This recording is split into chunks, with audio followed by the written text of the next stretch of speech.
Hello, good afternoon, everyone. I am Paul Bahao, and my presentation for today is all about the verses for children. Okay, so in our background, verses, whether in the form of poems. Okay, what is verses? So, verses, okay, whether in the form of poems, rhymes, songs, or Bible, hold a special place in the hearts and minds of children.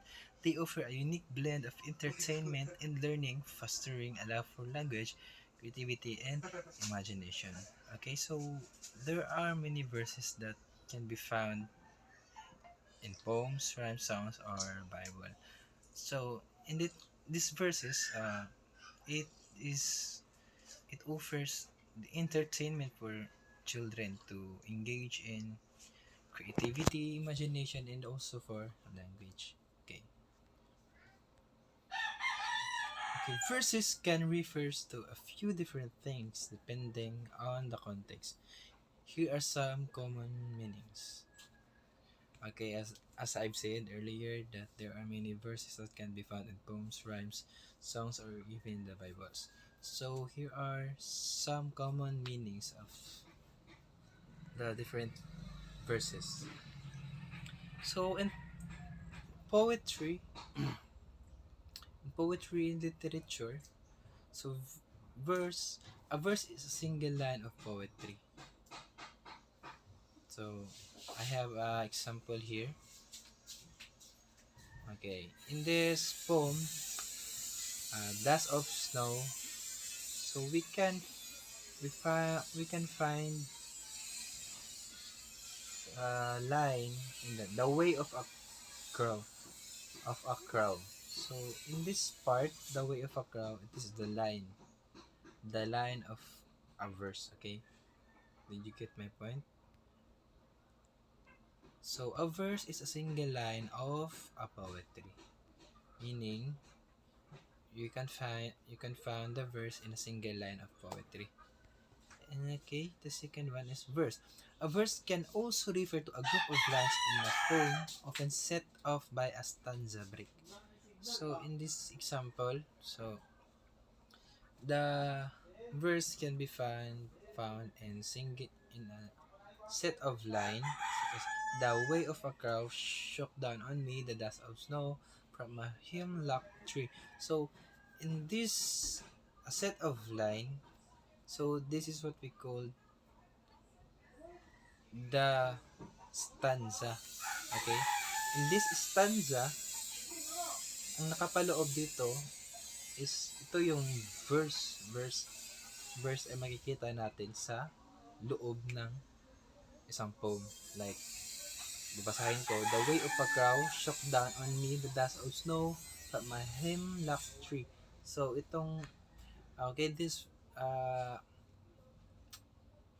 this, itong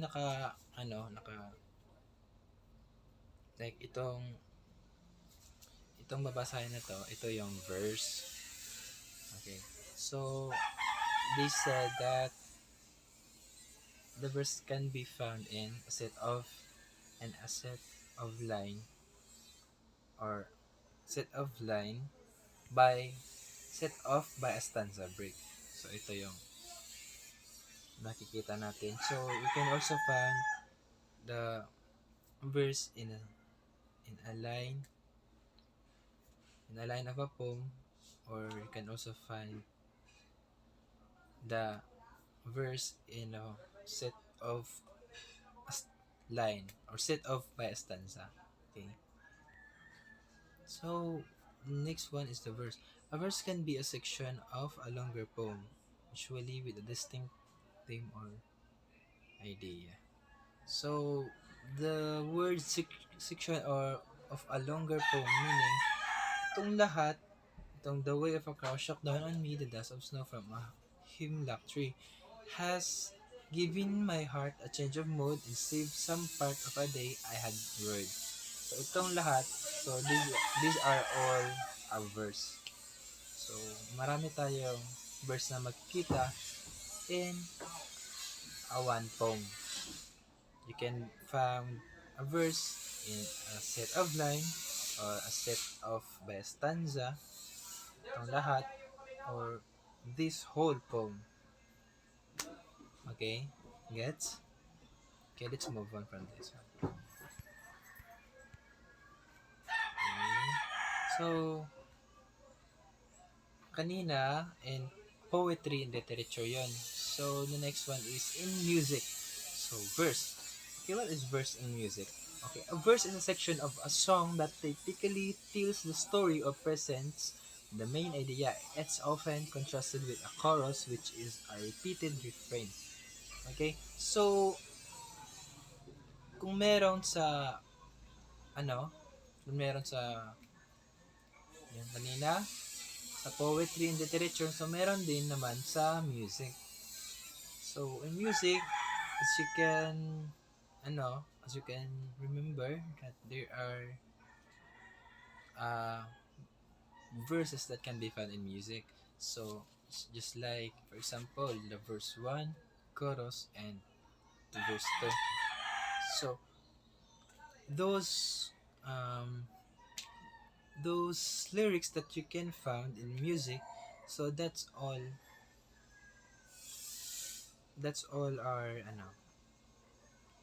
our verses. It's all verses. So I have here some examples. So ito, chorus, ani ako day sa balay, kay gimingaw ako ni mo gamay. So in here, the chorus, and the next one is below sa chorus is the verse 1 and then chorus. If you if you can see naman, there there is a lyrics, right? No? So sa chorus, verse verse pa din to siya, and then yung verse 1, verse, lahat naman yan ay verse yan. Eh. Kasi makikita natin yung verse, we can find the verse in a set of line or a set of by a stanza. Ganyan lang yun. Okay? So these are my examples of verses in music. Okay, gets? Okay, let's move on. So in Bible, so verses are the individual number units of text within a chapter. They are typically short and focus on a specific idea or event. So sa Bible naman, so there are many verses, no? So are the individual number units of text. So in every text or every numbers of a chapters, nakapaloob yung verses doon. So that verses is what we call the verses. The verse. Okay? So, meron palang verse sa Bible na makikita. So, I have here examples. So, in Philippians chapter 4 verse 13, all things through Him who gives me strength. So, next one is 1 Corinthians chapter 10 verse 13, do everything for the glory of God.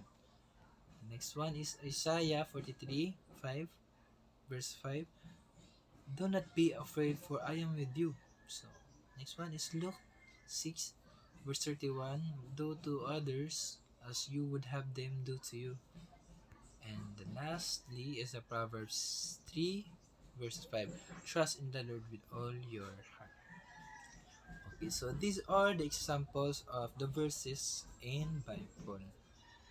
Okay, again, verses in Bible are the individual number units of text within a chapter. They are typically short and focus on specific idea or events. So, in these verses that I see you is these are only the enlightenment of how can we define the verses. Okay, so we will not be focusing on this one, but it is just for enlightening our topic of verses.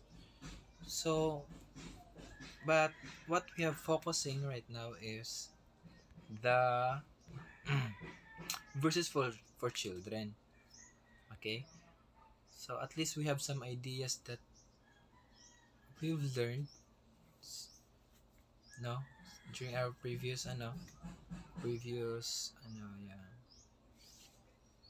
yeah, enlightening our topic called verses. So now let's move on from that. So now let's focus on the verses for children, focusing on themes of kindness, friendship, and wonder. Okay, kindness. So, can you find a verse on this one? Okay, the verse for this one is, let's start from, be kind to all creatures, great and small. So, it says that be kind to all creatures, great and small. It is a simple yet powerful message that encourages compassion for all living things. Okay, so there are there are some verses talaga that the children will learn from it, because be kind to all creatures, great and small. It is the way of how we appreciate those creatures, even they are, even what sizes they are, but at least they are effectively contributed and benefits for our environment, since they are the creatures and they are maintaining balance in our ecosystem, right? So it is a simple yet powerful message that encourages compassion for our all living things. Okay. Next one is, share your toys and share your smile. So, okay, share your toys and share your smile. Make the world a better place for a little while. So, in this verse, it emphasizes the joy of sharing and positive impact on others. So, sharing is caring, and sharing is fun.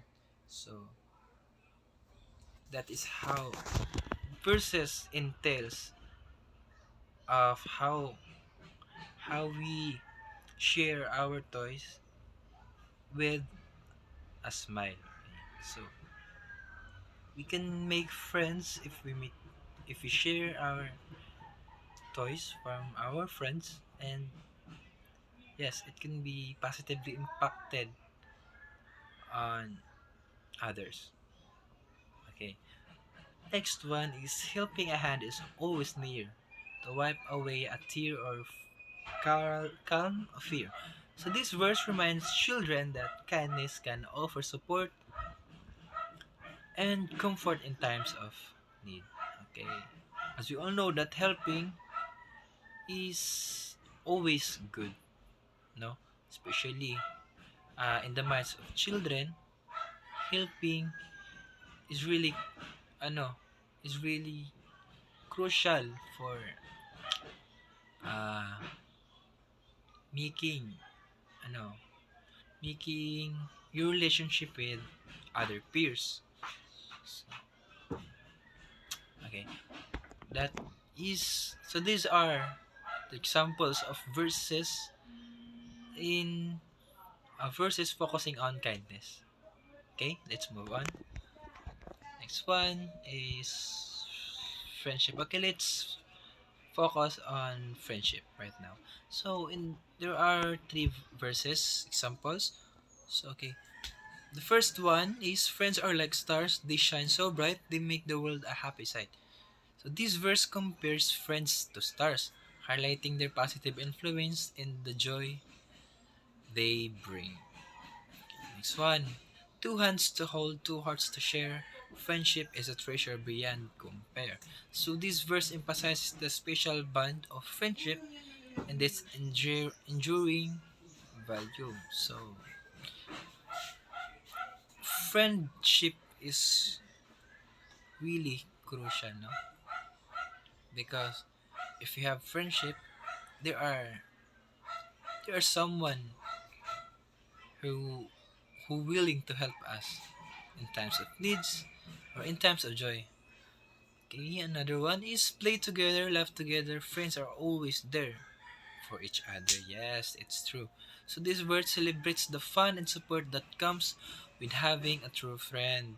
Yes, having a true friend is very very good, because friendship is there for always there for each other.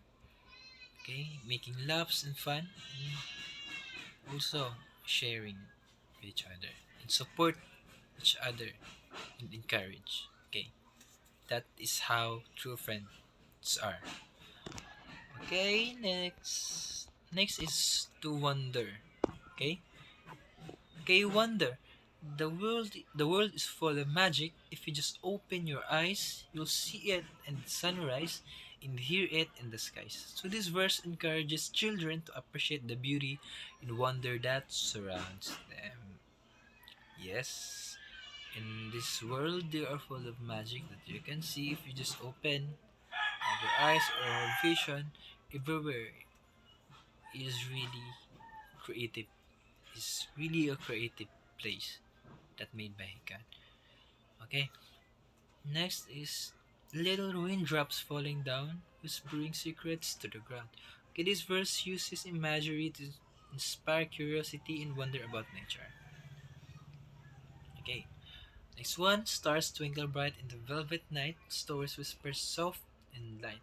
Okay, this verse evokes a sense of wonder and imagination by connecting stars with bedtime stories. So, okay, reading stories at night is very calming. Okay, it makes you uh, connect stars with your with bedtime stories or even in your dreams. Okay, this is a sense of wonder and imagination. Okay, next. Okay, those are the examples of verses that focusing on the first one is mm, first one is kindness, next one is friendship, and lastly third one is the wonder. Okay, we're going to jump and next next discussion. Okay, right now we have the benefits of verses for children. Okay, first one is the language development, cognitive enhancement. Thirdly is emotional connection. Fourthly is imagination and creativity. Five is cultural heritage. Now, in language development, so learning verses can enhances students' language development. So by the help of verses, if we engage children in verses, so it really develop their language skills because they are reading repetitively. If you will engage them every day in verses, and you make them memorize some verses for them to uh, expand their memory skills, no? And also their vocabulary skills. So this this this this this explanation help will help us to find out the benefits of verses for children in language development. Yes, okay. So the second one is the cognitive enhancement. So while reading, while reading there is development in cognitive of a child. So every verses that you have that the children's taken in their mind, so it will uh, really uh, expand or develop their cognitive. Okay, So as we all know that cognitive is the ability to think, no? So if the child is have the ability or have developed his or her cognitive skills, so okay, the child will will become a good student now, because because the, his or her cognitive are being enhanced. Third one is the emotional connection. Yes, because it is true, no, because some verses have have a value. Some verses are true to life stories, and some verses are really touching, no? So in the minds of the child, so the child is, child is very sensitive. So once they are once they read some verses, it will really attract them emotionally, no? So with having those verses, uh it will yeah will boost, no, or it have a connection to their emotion, right? Okay, next one is the imagination and creativity. So if we are reading the child's verses every day or repetitively, no, or we'll make it a habit to the children. So as they are reading it, and we implement some strategies, no, on how we conduct or how we give um, some examples of yeah of verses to the children.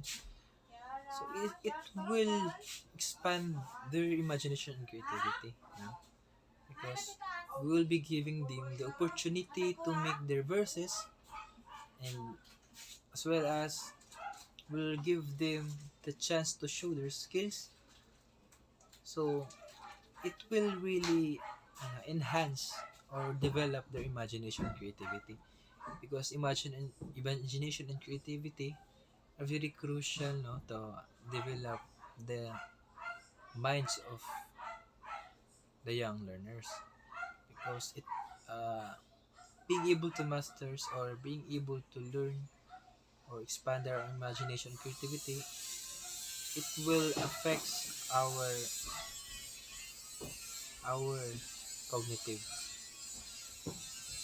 right? Okay, next one is the cultural heritage. So in cultural heritage, the verses are crucial, no, because some verses talaga ay ay very useful, no, when it comes to our cultural heritage, because some learners are learning from it, and some learners applying it to their culture. So okay, let's move on from that. Okay, our next is effective 5 strategies for creating engaging verses for children. Okay, strategies, no? So for creating engaging verses for children. So okay, we have five strategies. Starts with number one. Start with a simple idea. Of course, so if you're making strategies, don't jump into complexity. So always start with a simple idea, because simple is the simple idea is always, no, it's always uh create uh it's always creative, no.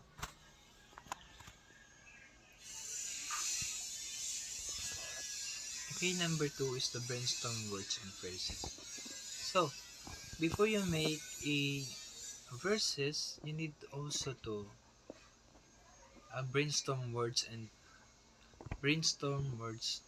So you need to collect some words that you can put in your verses, and you analyze things that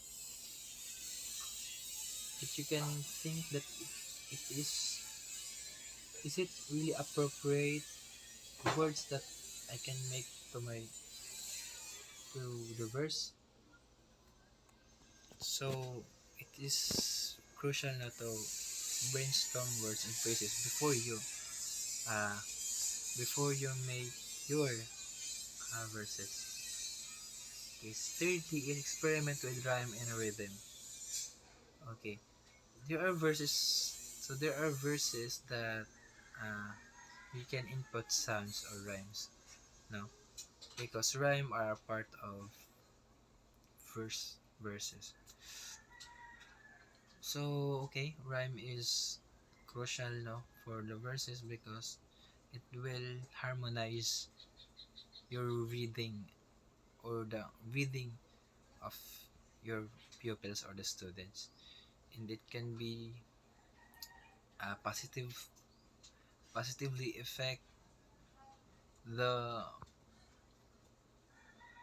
skills reading skills for the children in order for them to become motivated. Okay, number four is read aloud and revise. So of course no, if you read aloud, the some if you read aloud, some children's will all children's will your hear your voice no, because there are lot of students in the back will really not uh, will cannot hear your voice because they are afar from you no. So while reading aloud, it will well it will be very helpful no, for your students, for them to hear and also for them to learn. So and revise. So if we have seen that there is learning no, or if there is no learning, so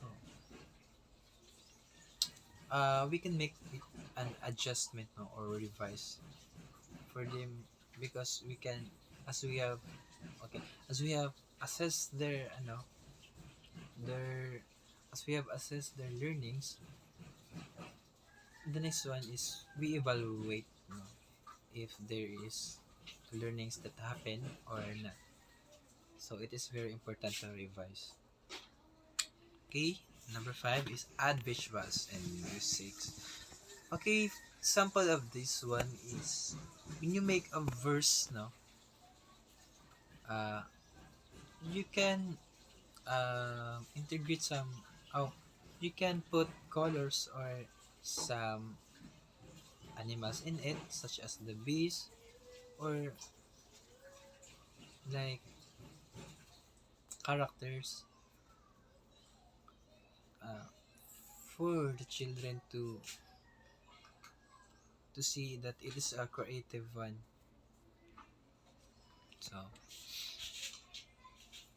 So these five strategies are very important if you're making verses. Okay, next one is our conclusion. Okay, verses for children are powerful tool for fostering language development, cognitive growth, and emotional connection. By understanding the concept and employing effective strategies, we can create engaging and impactful places that inspire young minds and ignite a love for language and literature. So that's all, guys. I hope you learned from our presentation for today.